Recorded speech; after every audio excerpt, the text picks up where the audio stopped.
Good evening, everybody. This is Buddy. Hayden Institute of Education.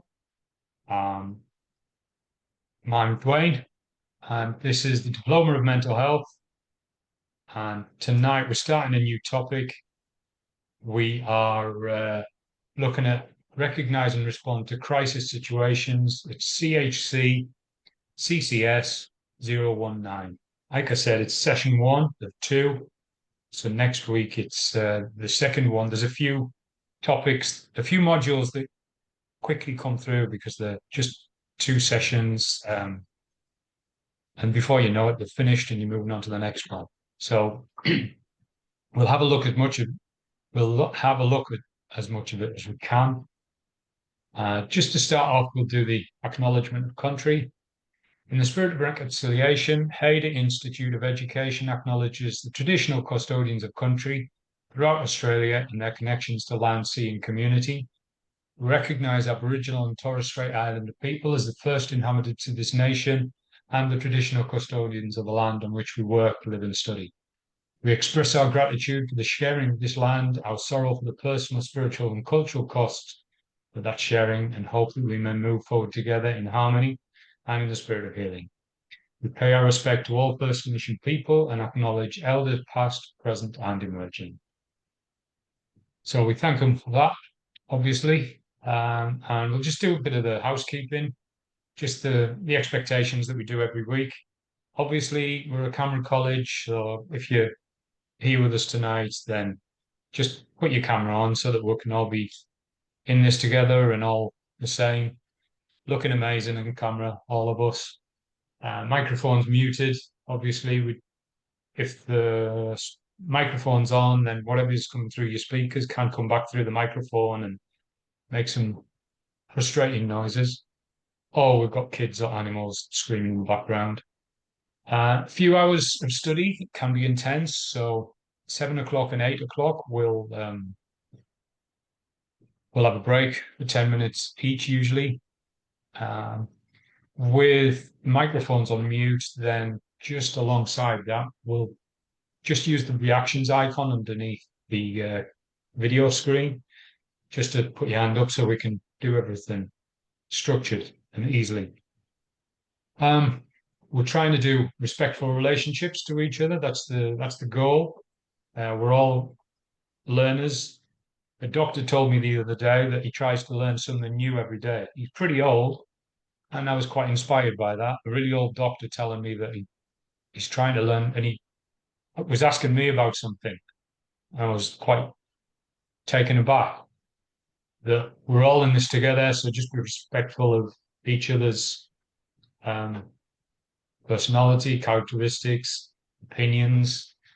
No smoking, vaping, drinking alcohol or anything on camera. It's a bit like a work meeting or a TAFE class. We're not going to do it there, so not inside the meeting. And also, it could be triggering for somebody on camera. Somebody's trying to give something up and they see somebody using something on camera that they're trying to get rid of. Equally, the topics and the matter, the course content can be a bit triggering anyway. So we're not wanting to make anything worse. If anything is triggering, then please don't feel bad about taking some time out to get a breath of fresh air, glass of water, just walk it out, or just get yourself back into a calmer headspace. And most of all, be kind to yourself. Obviously, a few hours of study, a few hours of work, a few hours of life and family, and you start to feel empty. So make sure you're putting back into yourself. Be kind to yourself.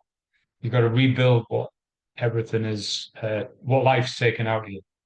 So just tonight, we are looking at crisis management, really, for the clients that we're working with. So we're looking at types of crisis, recognizing and responding to a crisis, and then communication as well. So just to start off, just trying to get some ideas of what types of crisis people may be stuck in or be caught up in or that might overtake people. Either jump on the mic and or put your hand up or put them in charts, and I'll write them down on here.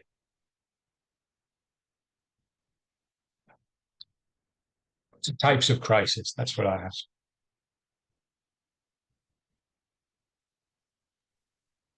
Financial. Yep, definitely.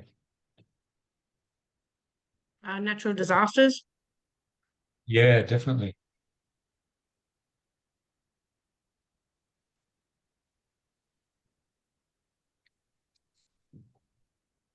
Mental health. Yeah.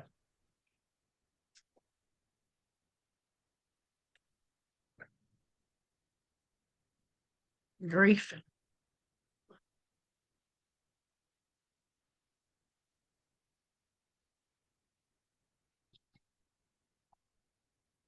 Any more ideas?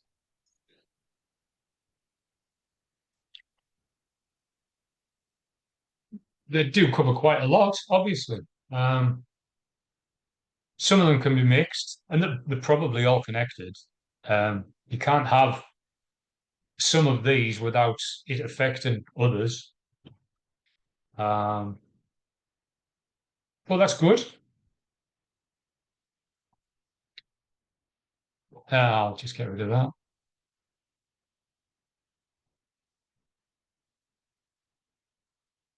So, potential risks to start off with. Let me just bring up something else. Before we get right into the class content, there's the usual typical things that I'm mentioning. Learner guide, it should be open already. The module should be open already, and you should be able to access this. Going down to what we have to study. This is pretty much where we are at the moment, obviously. Getting through most of this tonight because we've only got 2 sessions on it, and we've got to do the rest of this next week. So that's the learning guide. If you haven't got it, then I've got it here, obviously, so I can get it to you if you need it. The government, when they set this up, this is what they planned. This is the unit code, recognize and respond to crisis situations. So this unit describes the skills and knowledge required to recognize situations where people may be in an imminent crisis, and then to work collaboratively to minimize any safety concerns and make plans to access required support services. It's not our job to get them out of the crisis. We feel it can feel like that, but in when we're working with somebody like that, but that's not expected at all. It's recognized, so we're meant to recognize the situations where people may be in imminent crisis, and then to work collaboratively, that's with them and with other services, often to minimize any safety concerns and make plans to access required support services. I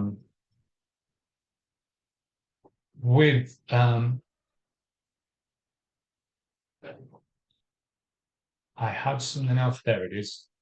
So looking at crisis, defining a crisis, obviously there's a general term, a type of intense difficulty or danger.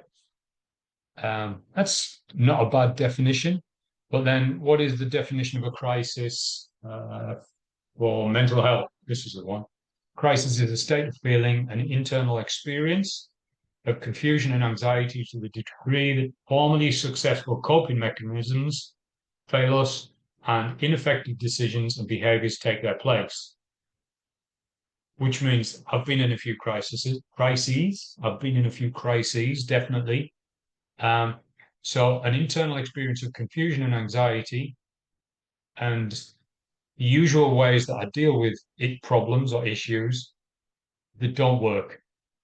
So now I don't know what to do. As a result, the person in crisis may feel confused, vulnerable, anxious, afraid, angry, guilty, hopeless, helpless, a lot of negative emotions. So it's like I said, period of intense difficulty where we're not quite sure what's going on or why. And the best thing that we can do is be confused and anxious because we're not quite sure how to deal with what's happening all around us. And like the examples you gave, that could be anything. Grief is a typical thing that we don't understand death. So how are we meant to process it all? And it's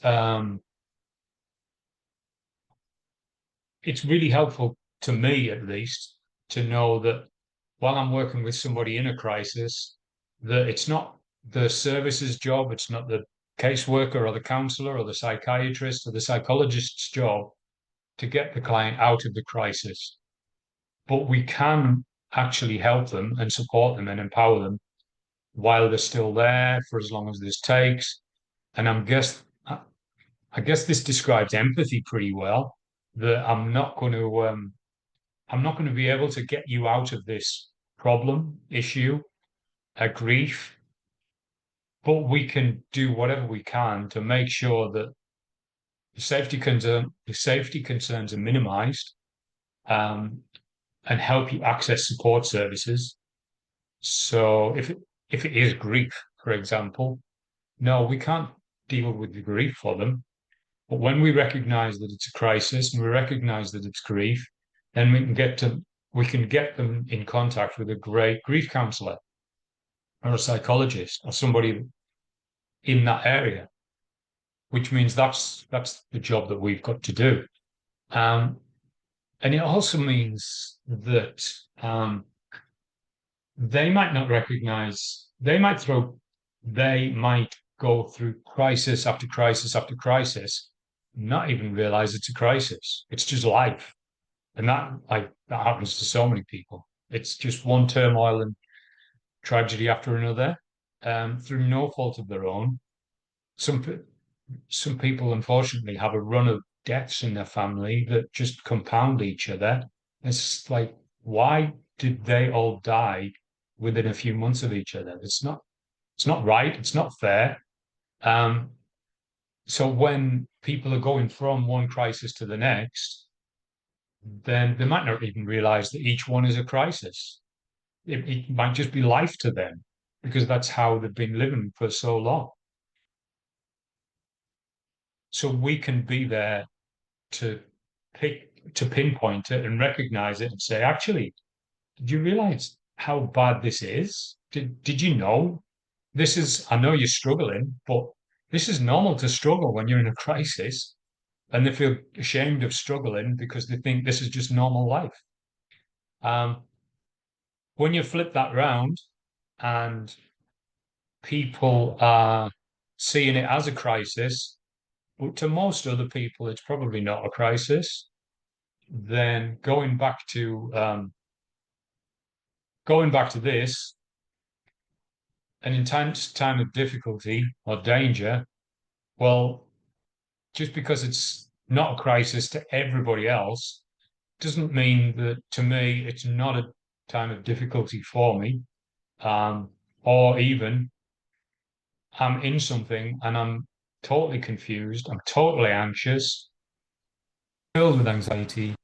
I don't know why. Everything I'm doing to try and get myself out of it is not working. Sounds like a crisis then. Even if I seem to be moving from one crisis to the next.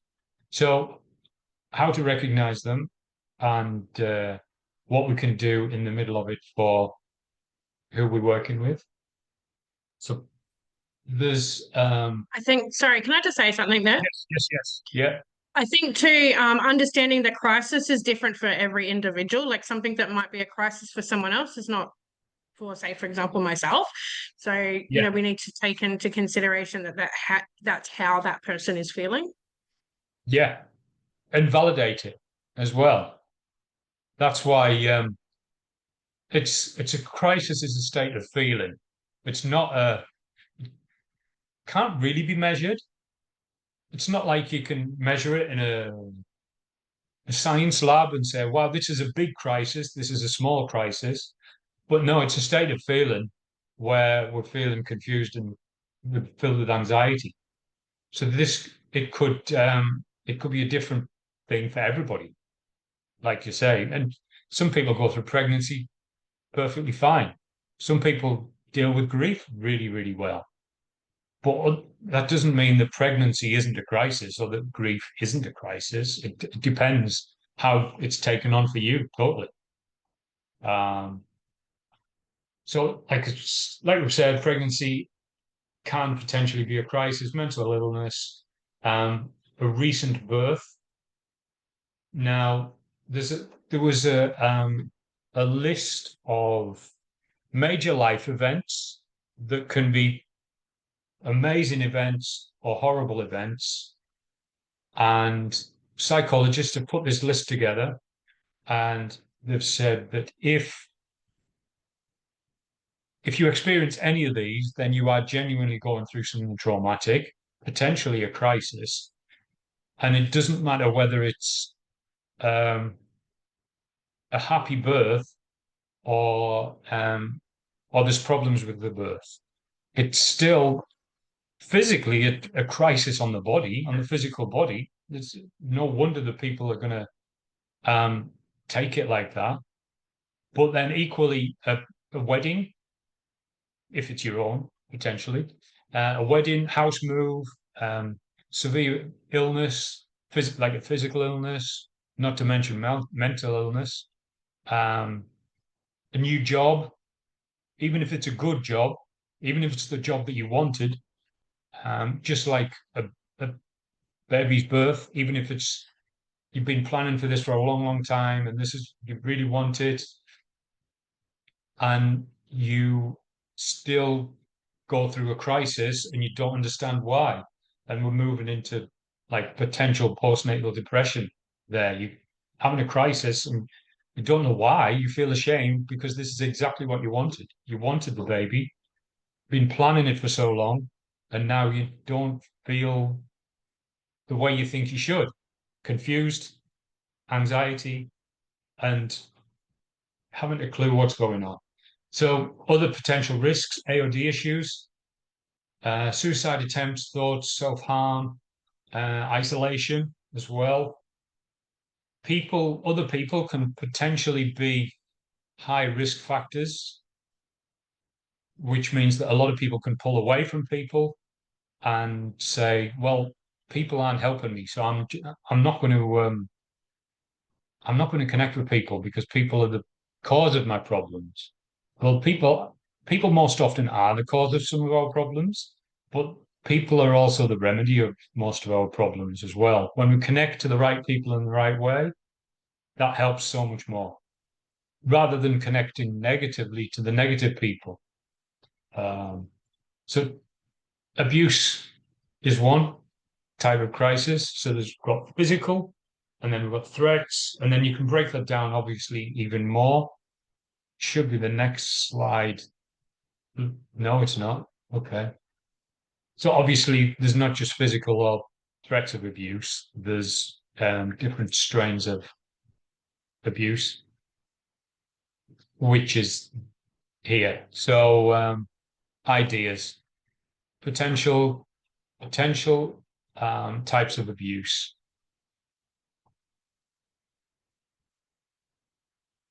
It's already said physical, so I'm going to write that up.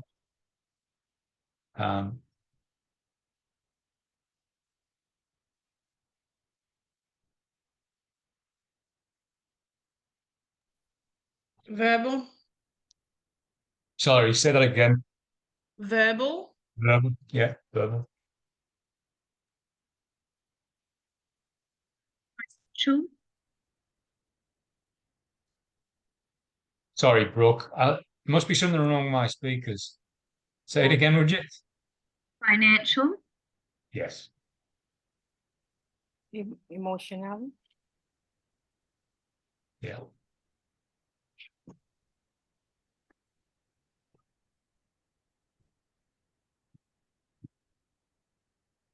Mental. Any others? Mentals. Mental abuse. Sorry, Eileen. Mental abuse. I'm going to turn my speakers up a little bit instead of even thinking that it's not you guys speaking loud enough. Did you say mental, Aileen? Sorry. Yes. Yeah, mental abuse. Yeah. Sexual. Yeah.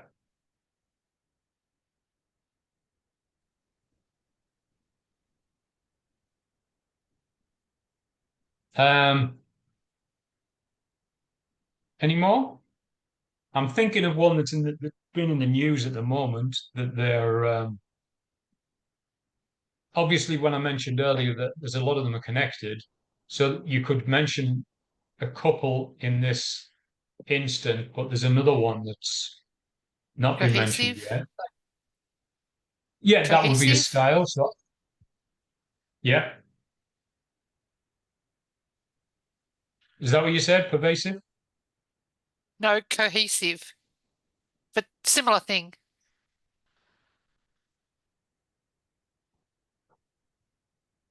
Do you want to spell it for me? COE. Oh, cohesive. I Sorry. think cohesive. Yeah. I'm sorry. No, that's all right.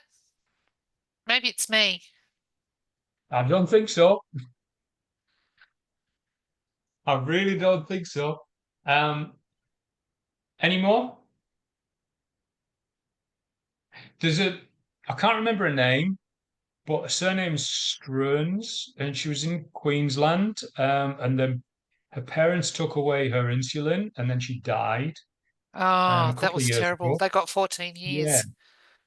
Yeah. So obviously that's physical, but then the reasons behind it all, I mean, you obviously there's going to be when you read about what was said in the family, there was going to be verbal there. Um, obviously it's physical.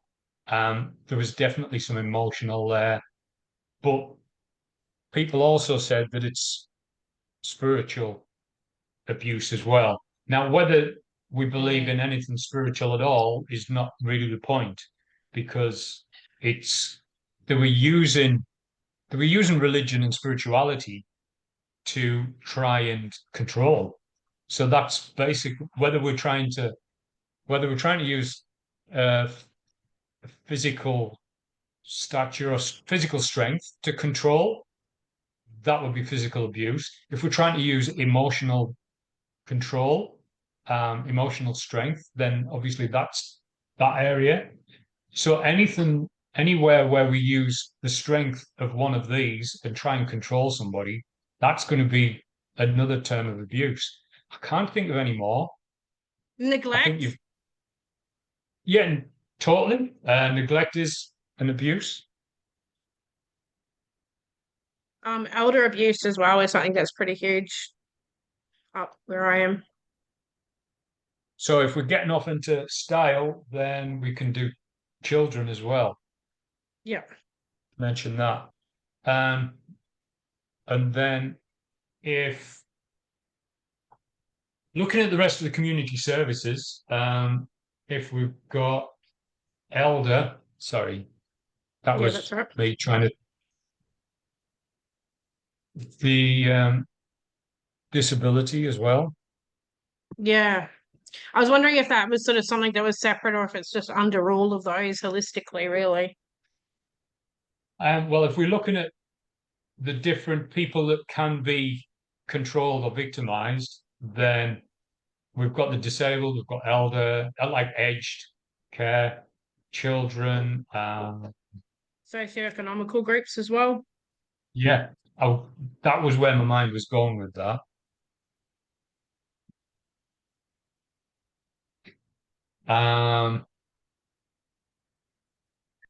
Yeah, that's so we've got a split right down the middle here on pretty much. So this is styles of ways that somebody can be abused, and these are the demographic, the groups of people that could be abused. So it would be some of these like physical or financial or emotional abuse to somebody in this in these categories. With neglect, there's like two sides of it. So neglect is not giving somebody what they have a right to have. But then when you turn that around, that's also abuse as well when you give somebody something that they don't deserve in a negative way. Can't think of a word for that though. So neglected's taking something off somebody. But the other side would be given, yeah, let's move on. My mind's not.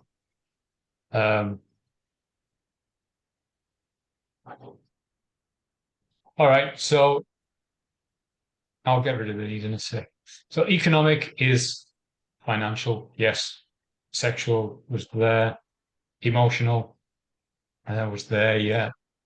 Social, didn't remember that one, yeah, okay.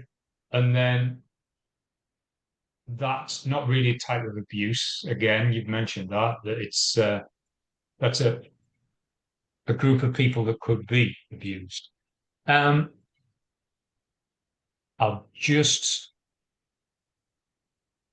so when we're talking about high risk situations for crisis, this is straight from work health and safety. So work health and safety, when you do that, we all have to do it. And it's part of the diploma as well. So when you go off and do work health and safety, it's all about risk management. The hazard is the dangerous thing, and I know you've probably done it a few times, a million times. The hazard is the dangerous thing, but the risk factor is like how likely it is to happen. And when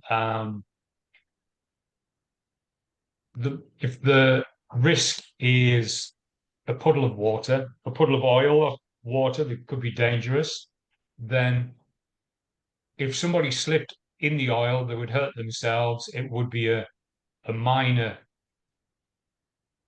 slip, hopefully, usually.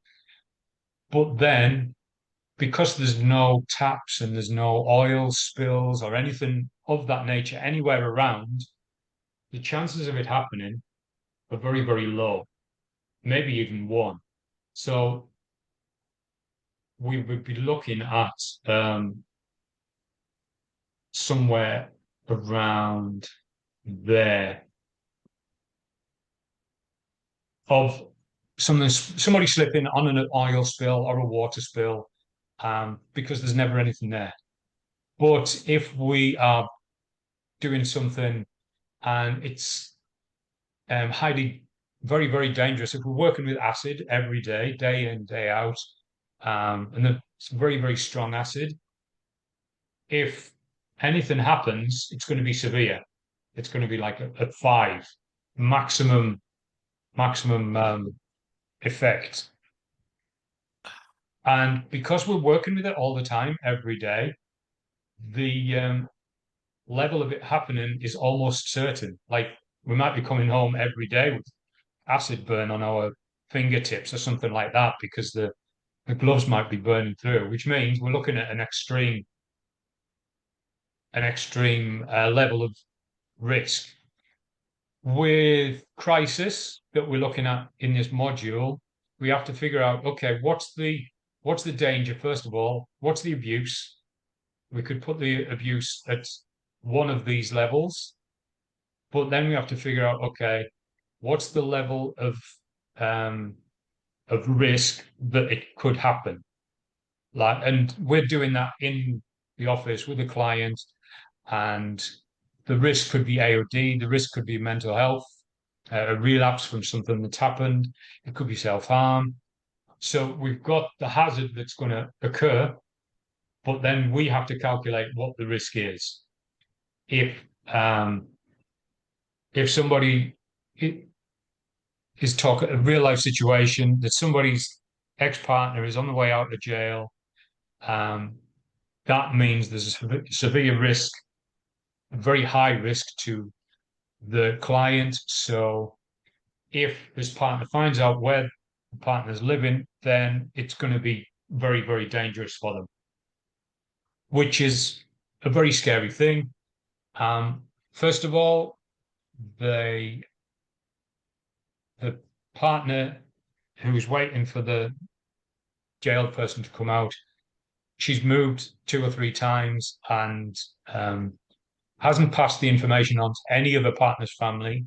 So the chances, first of all, the chances of the partner finding out where they live once they've been released, for a start, is very, very small on that side. But that doesn't mean it's not going to happen, obviously, because people do find out. But just on the face of that, there were threats given. So before and during in jail, there were threats to the partner. So there could be a significant level of risk up there, or significant danger, sorry, if anything, if they did find out where they lived. But at the moment, because nobody knows where they live, then it's quite a low risk factor. There's potentially not a lot of chance of it happening. Obviously, we need to monitor that and make sure nothing changes, which means we'd be making sure the police are aware of any threats. We're making sure any domestic family violence services are well aware of what could happen. So we have to put the right referrals in place, even though at the moment it's not insignificant. It's potentially a medium level threat in the middle there. So that type of thing to keep in your mind when you're trying to assess the risk for somebody. So we've got a video. Don't think it's very long.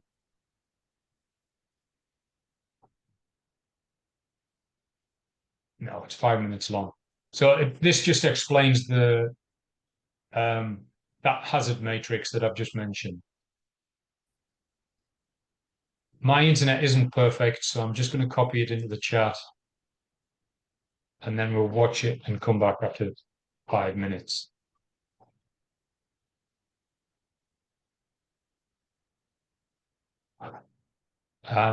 Make sure your mic's muted, because it's a bit frustrating when we've got 7 or 8 microphone or speakers all playing the same video.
Okay. Any comments before I jump in and try not to ramble?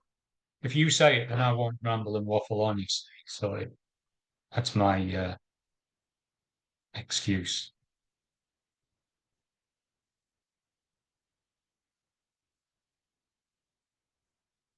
No, first thing was that they said that risk is different for everyone, just like a crisis is different for everyone. And one person's crisis is not necessarily another person's crisis, but one person's risk is not necessarily another person's risk. Um, Hopefully you understood the video. I think it was better explained than me trying to explain it. Um, the lady trying to cross the road, if she'd been in a wheelchair, or there'd been a lady in a wheelchair trying to cross the road at the same time as the person walking across, that's the same hazard, exactly the same hazard for both people. But somebody in a wheelchair has got a higher level of risk and probably a higher chance of something happening. Which means, like you said, there's risk is going to be different just because two people facing the same situation are going to be completely different. When we looked at all the different groups of people that could be affected by the different types of abuse, the same situation is going to be very different for a young person as it would be for a, oh, somebody's just pressed pause. Is somebody okay? And yes. So risk and crisis are both very relative, depends on who the person is. And when we look at the risk factors that it mentioned on the video just then, we have to potentially figure out what the chance of something dangerous happening to somebody. So obviously AOD is going to change somebody's risk factor. Mental health, pre-existing or co-occurring mental health conditions is going to change somebody's risk factor. Whether they've already got any physical ailments or physical disorders pre-existent, that's going to affect it. And it keeps going on, so that grief can be worse if it's compounded.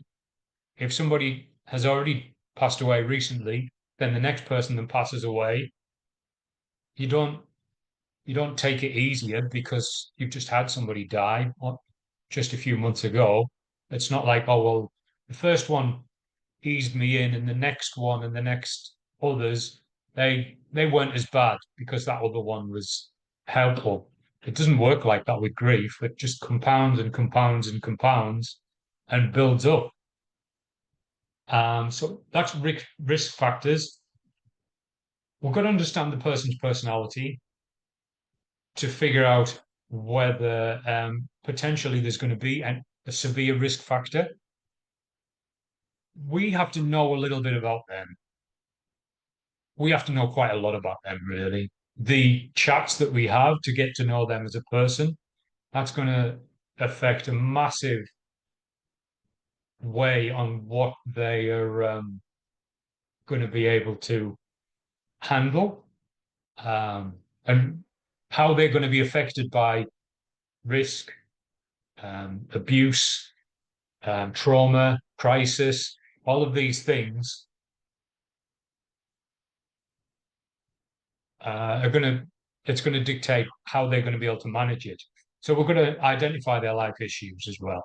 What is it that is going to keep them strong? What potentially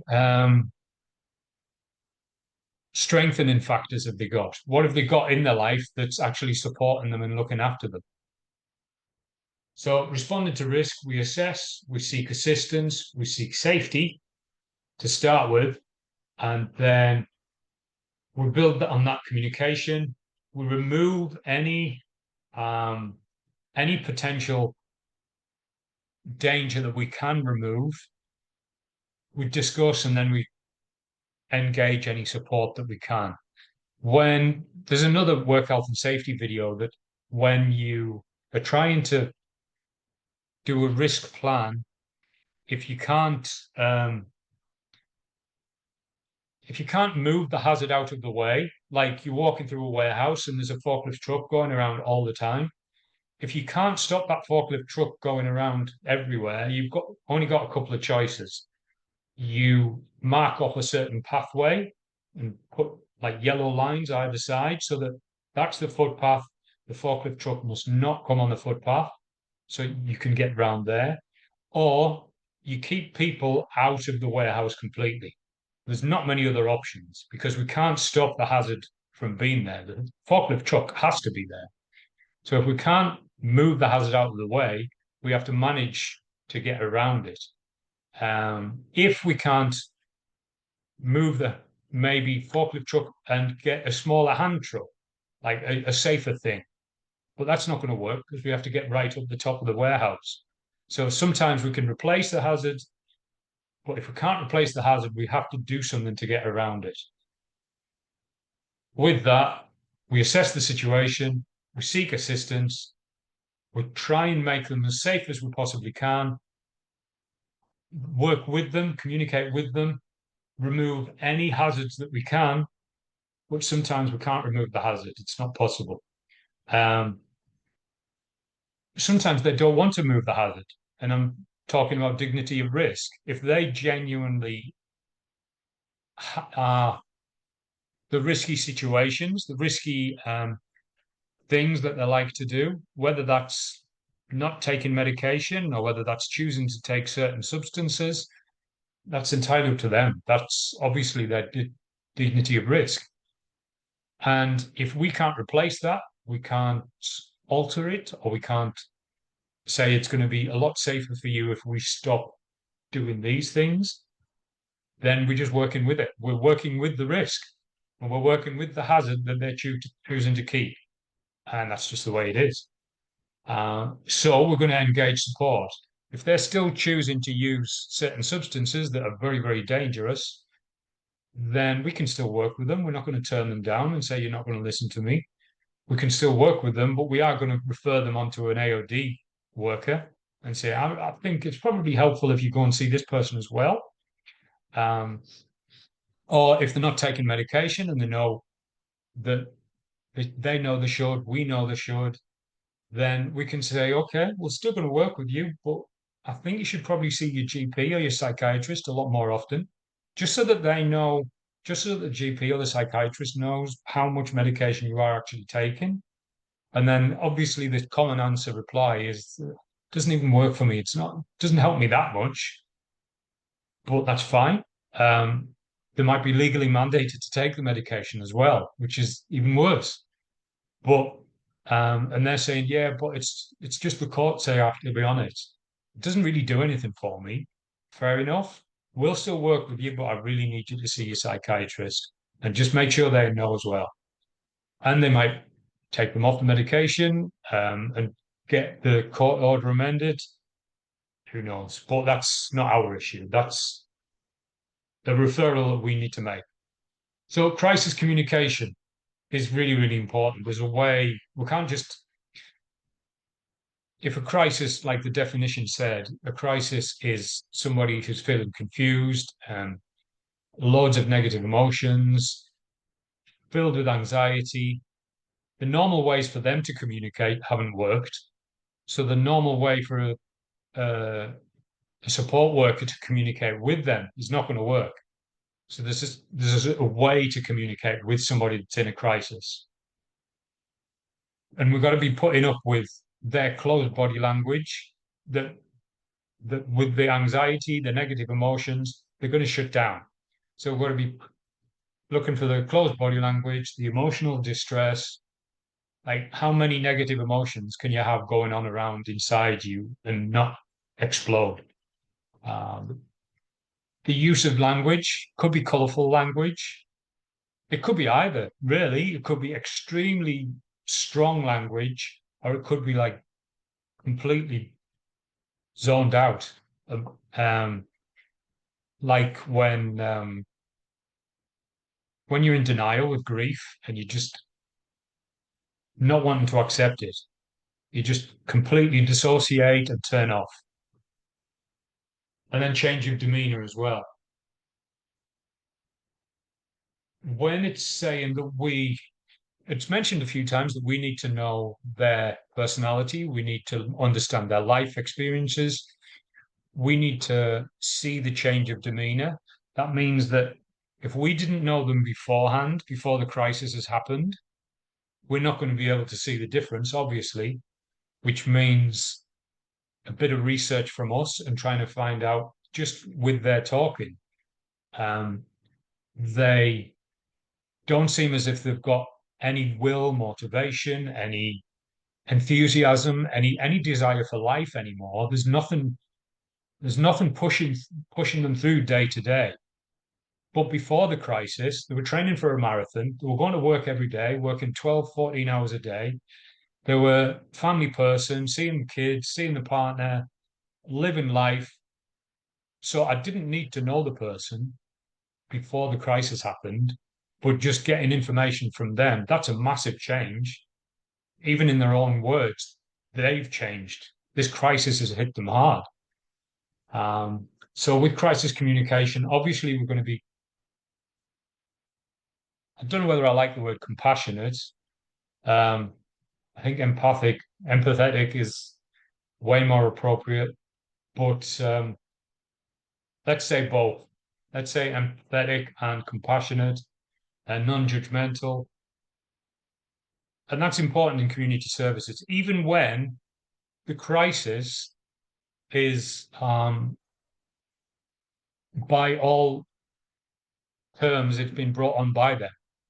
It's a crisis that's happened because of their risky behaviors that they've been told many, many times by family, friends to stop doing, to get out of. And we might have suggested that there might be a crisis coming if you don't reduce the risky behaviors. When the crisis does come, we can't be judgmental. If everybody else is being judgmental, they can't come to us and still get judgment, like a judgmental attitude. We have to be non-judgmental and still be that definition in Google that we're trying to look for a way through with them and try and navigate a way through the crisis. Informed, all the information that we need, and rights-based. So even somebody with a dignity risk who's done the risky behaviors, everybody's been telling them not to do it. They brought on the crisis themselves, and it wasn't the first time. It's been crisis after crisis. We're still not judgmental, and they still have rights. They've still got a duty of care towards them. A lot of the health service is going to say that's not true, but that's not necessarily. The legal system is going to say it's not true. The justice system is going to say it's not true. But with where we're working, we're saying that we're not judgmental, and they've still got rights. They've still got a right to support from us. They've still got a right to legal care. They've still got a right to health care. So just because they might be in a crisis that they've made doesn't mean that all of their rights have been taken away. Just before break, I'll just try and get through this. So when I mentioned it a couple of times, the crisis could be different from one person to another. The risk could be different from one person to another, which means we are only basing whatever we do on our agency in the service that we work in. If Brooke and Aileen are both working in two different services, they both have a client with a crisis that's exactly the same. Two different services might respond in two different ways. And if we don't respond in the way that our service chooses to respond in, then we're going to be putting our job at risk. Like with AOD, alcohol and drug use, the government's position is harm minimization. So if you want to use, then okay, we'll do it safely. But some public, some agencies, some services say, well, you can't come to this service, whether to rehab or a homeless service, and use, whether that's drink or inject. I know the government says that that you're allowed to use, and they don't mind you using as long as you're doing it safely. But in this service, because we're thinking about other people and we've got plenty of other beds, this homeless service or the rehab, you're not allowed to use here. So that's two different services saying, okay, you can come to us and you can still use, and we're going to manage your usage and we're just going to try and keep you safe. But in a homeless service, no, we don't work like that. So we've got to follow organizational policies and procedures, disclosure of information. And we've got to make sure that we're using the informed consent and the disclosure agreement right at the beginning of working with somebody. And then obviously we're looking at the Privacy Act. Sure, you've done all of this in different modules. The privacy and confidentiality, all your details will be kept private and confidential. They'll be in the physical copies will be in a case file, in a locked drawer, in a locked filing cabinet, in a locked room. Only 1 or 2 people have the key. That'll be the senior manager and maybe the reception boss person. Any software privacy or information about you will be kept in a password protected software client software on a password laptop or laptop computer or password computer. So there's going to be restrictions about who can see this information about the client. We'll leave it there. Wanted to look at some assessments straight after break at 7 o'clock. So that'll be where we break it for now. Have a good break. Any questions before we go? I'm used to not recording because it's messing me up. Yeah, so use this link on question 9 or use the first access link and log in and look at first access policies and procedures, because that's where we go to when there's no other information around. Number 10, look at a code of practice used in your workplace or one on the internet. You can do a bit of Googling if you need to. Related to crisis management, write down the name of the code of practice and where you accessed it from, and describe 2 responsibilities, including the code of practice you've accessed and how this does or will apply to you at work. The following assessment tasks use a simulated, here we go, simulated community service facility called First Access. To complete the assessment tasks, students will need to access information, templates, policies and procedures associated with First Access. If you haven't used First Access yet, maybe take some of the time to jump onto number 11 and just explore First Access as well. You're going to need it. You're going to need it in heaps of assessments. So you're working once you've had a look at that, you're working as a community service caseworker at First Access. Recently, you've been promoted to become one of the team managers. One day while you're at work, a man wielding a knife comes into your workplace and threatens to harm a client. First Access is critical incident planning and policy procedure. Is this situation an example of a critical incident? You're not going to get all of this answered. If anybody wants to look at number 11, if they have time, they can, but let's not expect anything from that. Well, same with 12. There's too much to it to try and look into it tonight. So that was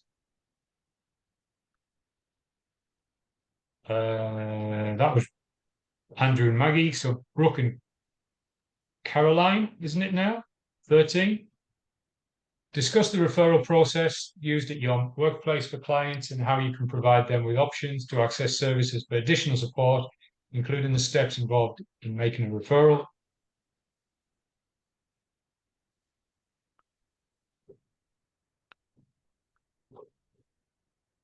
No, sorry, this is Alison and Fiona. Sorry about that.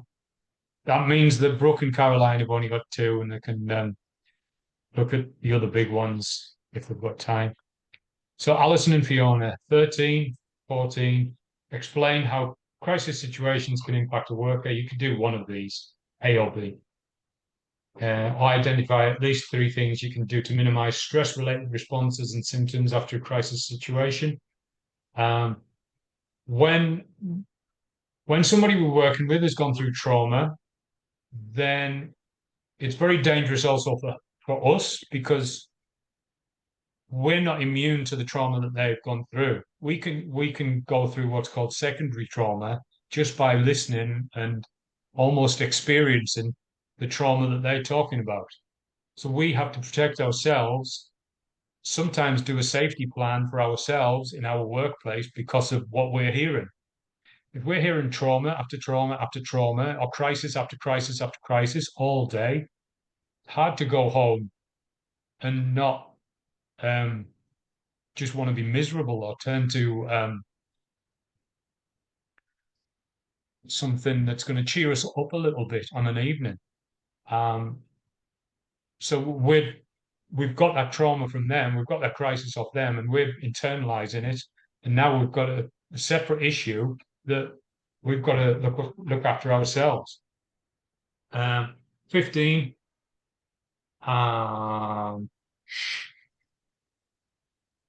Pick one of the last 2, Alison and Fiona, just to look over it.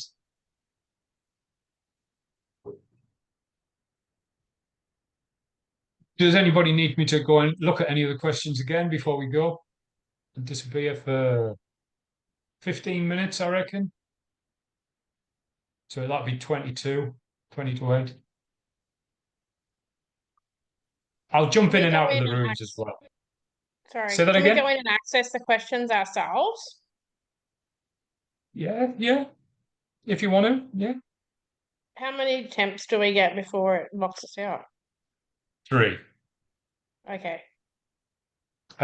Actually, yes, you can, but it's best not to save it. I was Okay. We were talking to, I think it was Caroline last week, and she was saying that if you answer them all and you're convinced it's right, and then you save it and upload it, then it locks you out of all of the answers, especially if they're all correct. You might need some of this information in like a later project or a later role play. And if you've saved and uploaded it, then you can't get access to it. So yeah, answer them if you want, but just be careful. So I'll open the rooms now, and then I'll jump in and out of the 4 rooms. We'll start right at the top. Question 1, and that was Aileen and Priyanka. Aileen, So do you want describe to start with that? Yeah, that's all right. Describe what is meant by duty of care to your clients concerning crisis management. Where would you start? What type of thing would you be saying? So first of all, it will be recognizing and responding to reasonably foreseeable risk, which could harm the client or anyone else. And secondly, it will involve following organizational policies and procedures, and also maintaining professional boundaries with the client. And we also need to follow legal and ethical guidelines. Aileen, do you want to add to that? You are on mute.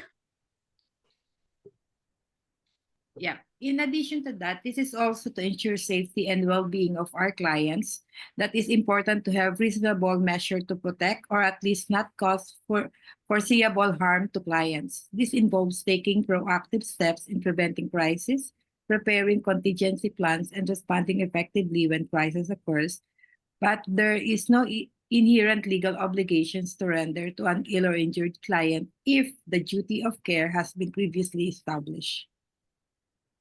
Sound good. When we're talking, just thought as well, when we're talking about crisis and risk management, and then us having to be careful because we're experiencing some of their trauma or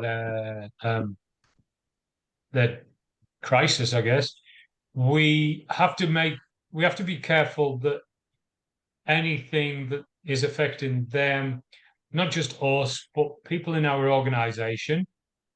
So when we're talking about risk management, there's always going to be a comment, or there's always going to be a thought about what about the risks to the people in the reception, the staff who work there, or the staff members, or the caseworkers.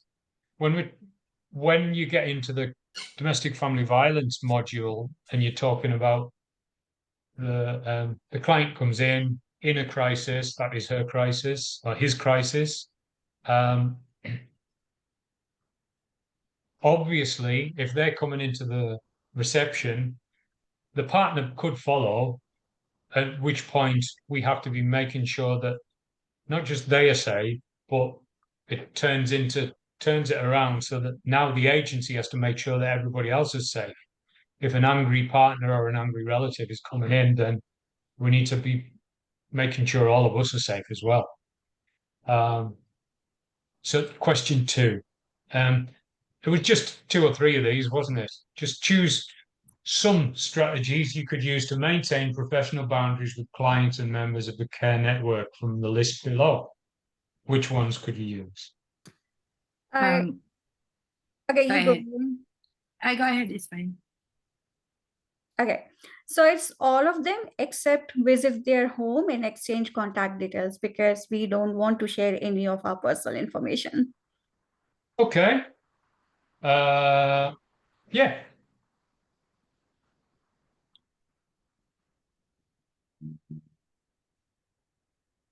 All of them except that one. Am I sharing? I am, yes. Yeah. Yeah. Okay, great. Number 3, choose 2 circumstances under which a worker can disclose confidential information to others. Dwayne, I have a question. Yeah. What if for some reason you have to go and see your client in their home?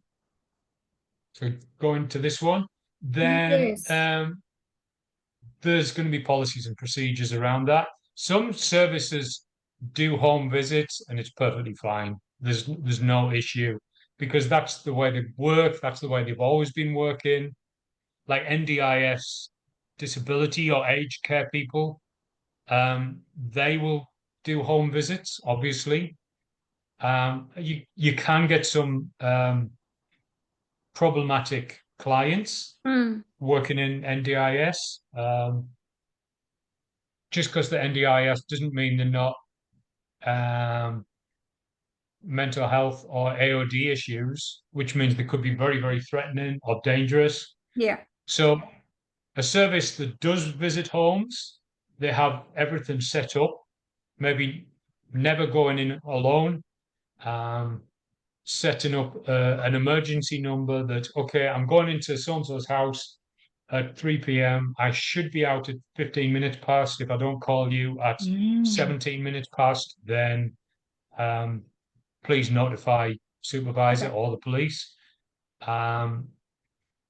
If they don't have something like that, they would almost always go in with like an alarm, personal alarm around the neck, which would be very, very loud. And linked with that, there could be a GPS tracker either on their person or in their car. That causes some problems with some like community services because when one service said, okay, we're going to put trackers in all your cars so that when you're doing home visits, then we know that you're safe. Yeah. Everybody in the service said, you're just keeping tabs on us. That's all you're doing. And the senior management is saying, no, we're trying to make sure that you're safe. Yeah. But there's certain other workers that are saying, no, you're just trying to keep track of how long I'm having for my break. And you're trying to keep track of when I go home. So it's both sides, Yeah, both yes. sides of the argument. Yeah, and then there's other services that will not do home visits because it's too hard and too complicated and too dangerous. Okay. So three, choose two Three. circumstances under which a worker can disclose confidential information to others in compliance with the law. Okay, where this is where a client threatens to harm themselves or others, and where a child could be at risk of abuse. Right. Number 4, refer to your state or territory's legislation and identify 5 professionals who are prescribed as mandatory reporters. Okay, teachers, doctors, nurses, police, early childhood educators. And we Yeah. could also have And social social workers.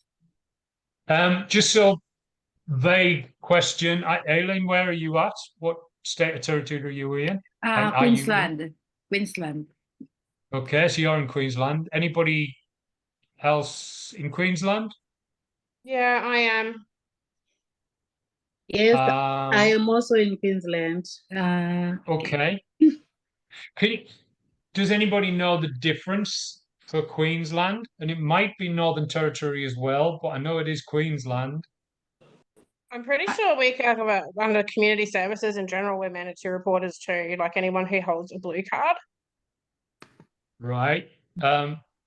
So this question is talking primarily about New South Wales, where if you're not one of these 5, if you're not one of these 5 roles, you don't have to report it. You don't have to get involved. You don't have to put your neck on the line and get involved with a domestic in the middle of the street, whether that's a child or somebody at risk of harm.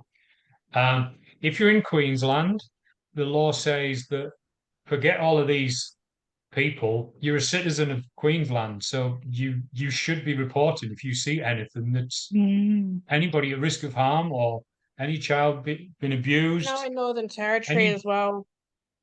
Right. Yeah. It is, especially on the streets up there, because the communities, things are very different here in Queensland than they are down south, especially I'm towards the top end. So that's pretty much why it's saying refer to your state or territory's legislation, because it's a tiny difference, but it's huge. It's a huge difference. And I don't know Western, and then there's the other 3, there's South and there's Victoria. So you need to check whichever state or territory you're in. Yeah, sorry to So, yeah. So to add in, I always see signage that saying that it's neighborhood watch. Right. Mm-hmm. And that's, yeah. See, when I've seen Neighbourhood Watch, it's just in New South Wales and in other countries, it's just saying, just be nice. If you see somebody that's prowling around somebody's house, then just be a nice person and report it. But it's not the law that if you see somebody, you have to report it. Do you know what I mean? But Okay. that would be the Neighbourhood Watch sign. I'm going to run through break and we'll have a break when we've finished. I think that's probably going to be easier. So, Andrew and Maggie, number 5. Do you want to go, Andrew, or do you want me to? Oh, I don't mind. Either. Go for it, Go, mate. go Andrew. Go. Okay. Go. So we chose potential suicide out of the question. Okay, yeah. And we went through triggers, those being relationship issues, Okay. depression, or mental health issues overall. Yeah. Yeah. Past trauma or current trauma. Yeah, true. Going off meds, and alcohol or other drugs, which can also lead to those or be an effect of those other things as well. Yeah. So common behaviors, coming off meds. Is that what was going in there, or? Oh, that were your triggers. Right. So, yeah. So you've got like plenty of options there. Yeah. Common behaviors. We looked at agitation, becoming withdrawn. They begin getting their life in order. They seem a little bit happier. They got everything in order, which Yeah. is out of place for them. So they've organised their banking. They've now got life insurance. Everything's clean and tidy and sorted. They've paid off their loans, and a change in personality. But at the same time, from experience, you can also see that some people you just won't pick. That those common behaviours may be good for some, but it doesn't fit everyone. That was good. Wow. Yeah. Thanks, Andrew. Aggression in there too. There's what, sorry? Aggression? Yes. Yeah. Maggie, do you want to do this one, Maggie? Yeah. Just, yep. Oh, yeah, that's an easy one. That one. It is. Definitely. Which one was that one? Number 6, so before you did this course. Oh, I think I've got my writing. I'm not even mixed up. sharing screen. I'm sorry. There we go. Oh, no, that's okay. Oh, So that's which easy. question? So number 6, I'll jump in, Maggie, if you like. We're up to number 7, aren't we? Yeah. But no, number 6, before we did this course, Oh, yes, that's what were your right. assumptions about crisis, understanding crisis? How's your knowledge? How's that now changed? That's right. That's right. We both come to the conclusion that it hasn't changed. So Okay. for me personally, yeah, having not enough, but having known crisis situations with different people and what have you, yeah, my knowledge hasn't changed because I've done this course. It's remained the same. I said the Well, same. I think Andrew's is the same. Yeah, due to work and personal experiences. Yeah, no, that hasn't changed at all. That's a great answer. A bad answer would be just being aware. A bad answer would be things like when it says, before you did this course, what were your assumptions about crisis situations? And how has your, instead of how, it quite often would say, has your understanding of crisis changed how you've worked and have more knowledge of the subject? Somebody's just going to write, no, it hasn't changed. Yeah. If you write, no, it hasn't changed, because I've been working with crisis for a long time, I've experienced a lot myself, because of the first-hand knowledge, the lived experience, the people that I'm working with, that's a great answer, like yours. But just to say, no, it hasn't changed, just so that you can get on to the next question and leave that out of the way, you can tell that they're going to mark it down. 7. They'll fail. What are some? Yeah. Is this yours? This one, Maggie? I can take this one. All right. Student nations, people want to hear why that's the case. We come up with quite a bit in this one, actually. We come up with well, the common assumption is that they're at fault. It's their fault. It's not due to an illness or what have you. So for us, we talked about how they're called freaks, that people are concerned that they're going to be harmed by them. They're going to cause bodily harm. People are concerned that they might catch it. You never know, but yeah. So that's the path that we took. I don't know whether that was correct or not, but that's what I've got. You got anything to add, Andrew? No, that's pretty well right. Just the common misconceptions that people have of being crazy or freaks. It's their fault. Yep. They've taken drugs, so they've caused it. And that common fear that people have when they see someone walking down the street who might be manic or having a schizophrenic episode, that they're going to hurt them. Yeah. Not just the person themselves. What about if it wasn't a mental health issue? Like we mentioned grief as one of the early ones. If somebody's grief or a financial crisis, they're soft. They need to harden up. They need to get over it. Another common one. Right. Definitely. Yep. All right, number 8. Can I just quickly share an example of something that happened to me recently in a supermarket? So I just went to Brisbane on last weekend, and there was a gentleman, he was in the supermarket, and at first everyone looked at him and was like, oh, look at this crackhead. And I said to my partner, I said, no, he's not a crackhead. I said, he's got a neurological disorder. And she goes, how do you know? And I said, well, I've worked with people with neurological disorders, and if you look at the way that he's twitching, he's got a disorder. So then you could see the young girl at the checkout, security was going to approach him, and she went up to him and said, no, no, no. So he must have been a local there and said, leave him alone, he's okay. So instantly everyone thought he was a crackhead because of the way he was presenting himself, but it was completely the opposite. Yeah. Yep. You can, and then when you've worked with certain different types of people, you can see the difference between somebody that's under the influence of some sort of AOD, alcohol and drugs, or somebody that's actually going through a mental health episode, or even somebody that's like been really slowed down because they're on a heavy dose of medication.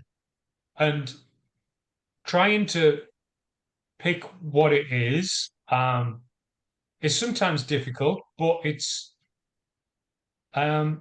does help to actually work out, all right, no, this is with a client, this is just heavy medication, and this isn't actually that person at all.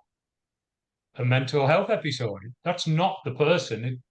They might have had 30 or 40 years as a different person, and now they're going through some mental health issues. Same with AOD. It's the person is underneath, really.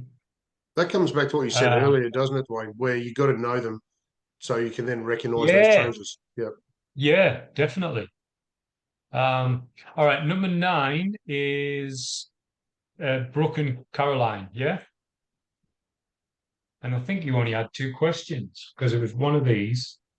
Access your workplace or workplace's policies and procedures. Oh, it was just to look over this, wasn't it? Oh, hold on. Sure. We were a little bit confused of which ones you wanted us to do. Okay. 9, 10. Definitely 10. Which ones did you do, Brooke? We just had a real look at 9 and 10. Oh, that was it. Yeah, that sounded right. What did you get for this one then?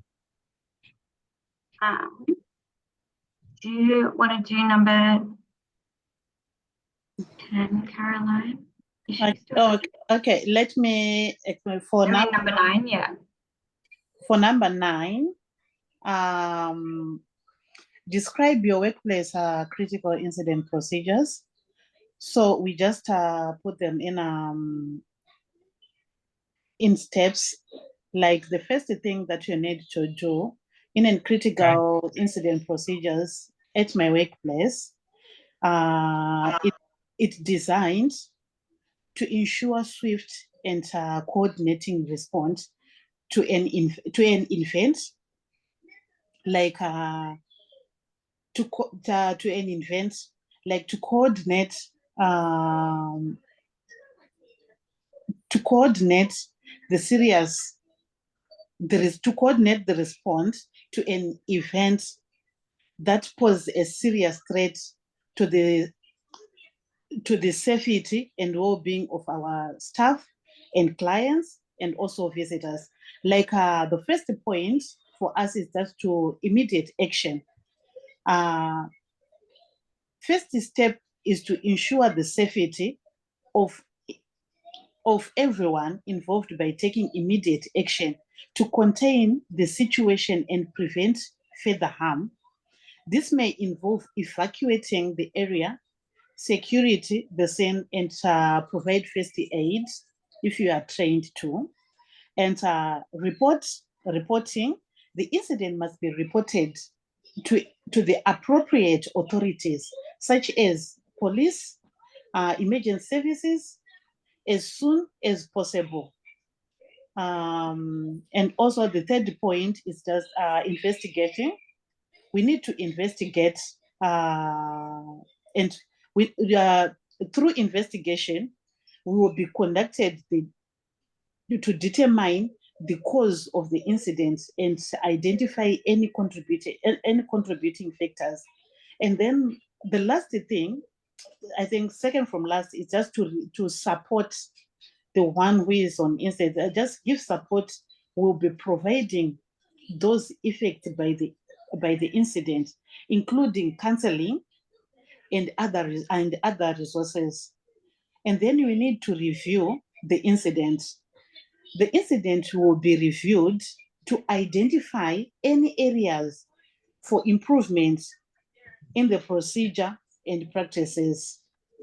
And then the other one, discuss your workplace policies and procedures for facility emergency reaction. You only needed to do one of them tonight. You didn't need to do that what? was a detailed answer, that one, Caroline. Yeah. Yeah. That was a good it says describe, so that's a good description, definitely. What about the next one, number 10? So yeah, with the code of practice, we did, have a look at the one Caroline did use. She did the Australian Psychology Society Code of Ethics. Okay. And just kind of had a look at that practice and then just did more dot points. Essentially, in confidentiality, with psychologists having the responsibility to maintain confidentiality with their clients' information. This means they cannot disclose any information about their clients without their consent, except in certain limited circumstances, such as mandatory reporting. Yeah. And then another dot point we have is informed consent. So psychologists have a responsibility to obtain informed consent from their clients before providing any services. This means they must explain the nature of services they are providing, the risks, benefits, the client's rights to withdraw from treatment, the responsibilities applied to at work. And then a key knowledge of code of practice provide guidance on ethics and professional conduct. It is important to be aware of the code of practice that applies to your profession. So just, a few dot points. But that's great. I'm very lucky that Caroline has also done her questions. And then you didn't do 11 and 12 because they were too big. Yeah. So we're going into 13, 14 with Alison and Fiona. 13, 14. Yeah, that's it. Just 13, 14. Yep. So Alison nominated me to speak. Her internet's a bit glitchy, so we did have a little bit of a technical issue, but we solved it. So just going back through. So question 13 was about the referral processes. So first of all, you'd identify what your person needs and their requirements to be referred to. You would generally assume you have a knowledge of what services are available in your area, and then follow their referral processes to get that person referred publicly, privately, whatever it is their needs are at the time, whether it be through picking up the phone and getting that person on board. Some places have a written referral program. They're all different, I guess. So yeah, everybody's so many different agencies, and just do either of these, A or B. Oh, okay. So we did both, but go on, give me both then. You can. Yeah, okay. They're not overly long, I guess, but so having a debrief assists us, like if we've had a major incident, it can be traumatic on our emotions. It's also a good reflection tool of our performance, how we manage the situation, if there was positives, negatives, working out, does that person, like say if I was a leader and I'm supporting somebody, do they need extra support? Do they need training? Referral programs to outside assistance as well. Most places have what's called the EAP, so they have a counselling program through them. Nowadays in most of our mental health industry and disability, any community services really. I'm just having a look. Yeah, so anything that you could be personally struggling with in it. So what we could do afterwards, so we went attend a counselling session. Some people you have private counselling and psychology as well, doing some fitness of some kind, depending on each individual of what that looks like. It can help just sort of get that energy out from an incident and help process. Reading, watching a movie, an ice bath, which was something Alison mentioned to help us regulate our emotions. And I think that was pretty all of those. I've heard a cold, like icy cold shower, really, really cold shower, or an ice bath it's really, really healthy. I don't believe like people that are telling me. Sorry, I don't believe it would work for me because I really couldn't stand it. But apparently, all the medical information says an ice bath or a freezing cold shower does wonders for your health. I've yet to try it. No. I'll leave the statistics on that one too. Yeah. All right. Thank you. It's 8:15 here, so let's come back at 25 past and we'll finish off. Put some dinner in or something if you're in New South Wales.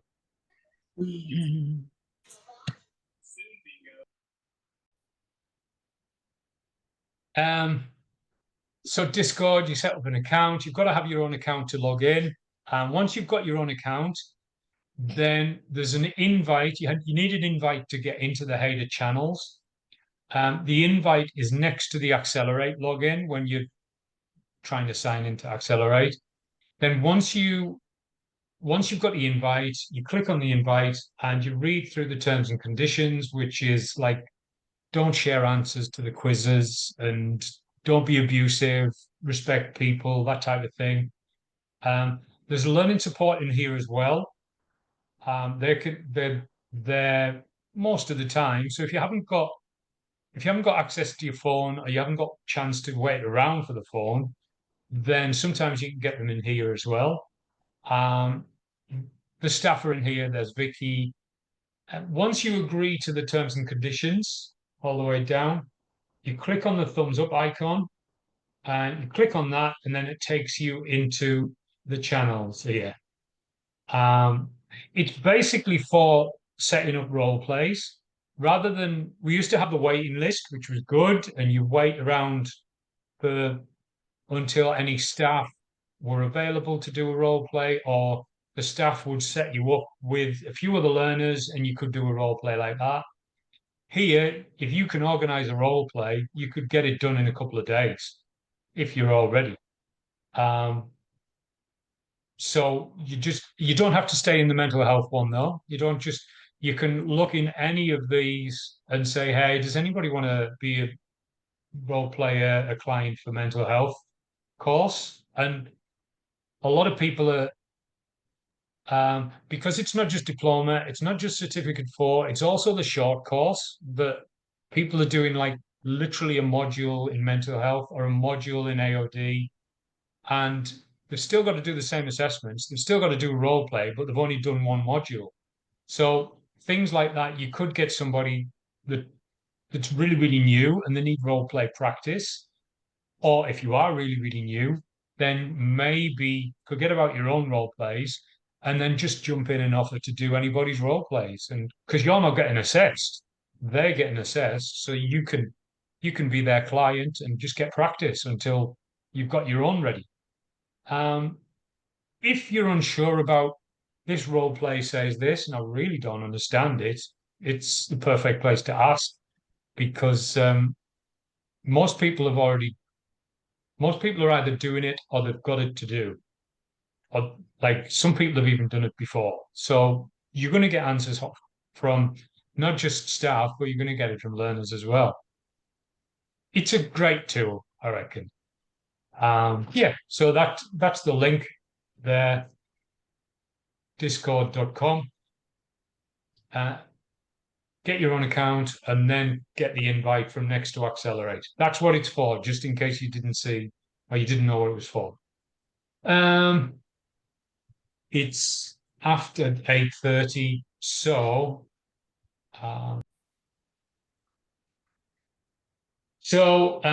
just working through when somebody's having a crisis, client's having a crisis, we've got to set up certain procedures. Obviously, policies and procedures is going to be the senior managers have already thought about what happens in a crisis, and we're going to make sure that we're going to work to the policy and procedure that our service, our agency has got in place. So critical incident is one type of crisis. We're going to notify the police, maybe child protection, any specialist for domestic family violence service. Who is it that we need to report to? Who is it that needs to know the information? In different services, you might have a certain representative in the agency. So maybe in some agencies, you have to call the police, you have to contact child protection, you have to contact the domestic family violence service. In other services that you might work for, you might have a representative, like it might be your team leader, your manager, and you just pass it up. And you don't even have to get involved in any of this because there'll be one person that is the liaison with the family violence service, or there's a liaison with child protection agency, so that they deal with all of that, and it takes it off our shoulders, which is good. It just means that you don't get to find out the workings of it all, which is good in many ways. Then other mainstream services like the GPs, the psychiatrists, psychologists, AOD, homelessness service. So there's the major ones, and then there's the mainstream that we might need, that we'll be talking to as well. So emergency intervention. An intervention is just when you jump in the way of something bad that might happen. If somebody's going to step out onto a road and they don't see a car coming, some hero is going to be creating an intervention and jump in the way. So an emergency intervention is just the same in community services. We're trying to get in the way. We're trying to stop something negative that's going to happen. That can be with mandatory reporting. We've got certain legal obligations, like we have to jump in and create an intervention in this case. If we know somebody is at risk of harm, then we have to do it. It's the law. There's certain good practice about the way to do it. Like the other reason that we might not always report to the police or child protection is because we might overreact or underreact. We might think that it needs reporting to police like first thing this morning, and this person is at risk of harm, so I need to call the police right now. But we might not need to call them right now, and there might be our team leader might be putting all of the cases together, have a big folder full of them, and they're going to speak to the police every morning, and they update the police and say, okay, so we've got this one, and we've got this one, and we've got this one, and this has all just happened this morning, which means we don't have to overreact or underreact. We just do our good practice. Keeps a safe environment, and we're making sure that we're supporting what's going on. With listening skills in a crisis, it's all open to interpretation. So we are talking about underreacting or overreacting. If somebody's going through a crisis, they might be overreacting or they might be underreacting based on how they're feeling at the moment. Something might have happened yesterday, and now they've come to us. It's phased down a bit, and they're feeling a bit ashamed of how they feel like they were overreacting yesterday, but now they might be underreacting today because of feeling like they were overreacting yesterday. So it's all open to interpretation. And we need to get all of the information and try and help them decide what's the best plan from now. We also, with a crisis, we can try and figure out what's it mean? What's the meaning in this? Like, does it mean that if somebody's passed away and we're suffering grief, what does that mean for the client? How are they going to get meaning out of it? Is there going to be any future effect because of what's happening at the moment? Which means with interpretation and trying to find meaning in it, it's going to need patience over long term because of trying to see the other side of it. So listening skills, active listening and reflective listening.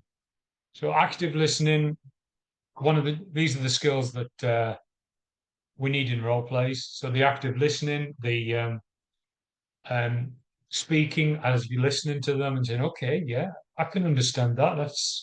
I can understand that's going to be really, really difficult. Totally. And then reflective listening, reflecting the meaning, So what I feel like you're saying, how I feel like what you're saying from that is that you're feeling in a certain way that you don't think you're going to come out of this healthy. Is that what you're trying to say? So both of these really, really important for your role plays. Assumptions about self-harm. Did a bit of this in the questionnaire, in the quiz. Mentally ill. So the assumption, if somebody's self-harming, it must mean they're mentally ill. If somebody is self-harming, it might mean they're mentally ill, but not necessarily. If somebody's self-harming, it might mean that they're trying to potentially have a suicide attempt. Well, that could be the case, but not necessarily. They're just attention seeking. That's all they're doing. They need attention, so they're self-harming. Well, maybe they do need attention, and maybe not. Maybe they are attention seeking because they need attention because there's been a lack of attention, or maybe that's got nothing to do with it, or it's just a trend. It's just what they're that age, whatever that age is, and it's just something they're going through. It'll pass. Maybe it's not. Maybe it's saying something really, really important. So all of these, they are assumptions that could be wrong or they could be right. So as we've mentioned, we want to know the person. Strength-based practice, we're working from their strengths. They will only get to the other side of this crisis by relying on the strengths that they've already got. Any deficit, any anxiety about the crisis is not going to get them to the other side of it healthy. So connecting to the person's safety, finding out what it is that makes them feel safe, find out what it is that gets them into a safe headspace, a safe physical space. It might be to leave home when it gets a bit threatening and go to another physical space, or it might be to try and create safe space in their mind. Empowering the person to change, showing them how they can actually change. And when a crisis is happening and people feel out of control, they feel disempowered. If they've got no control, they've got no power. And when we sit with them and we try to analyze what's going on, trying to pick out where it is that we can empower them and we can build them up and support them. Breaking the cycle of harm or abuse, however it is, like, again, do we help them, support them to leave the geographical place, or do we empower them so that they can stand up and self-advocacy and not fight, but have their self-determination to be able to stand against it and feel supported, because that's almost one of the main reasons why they've come to a service that's going to look to support them. So values and beliefs, making a positive difference.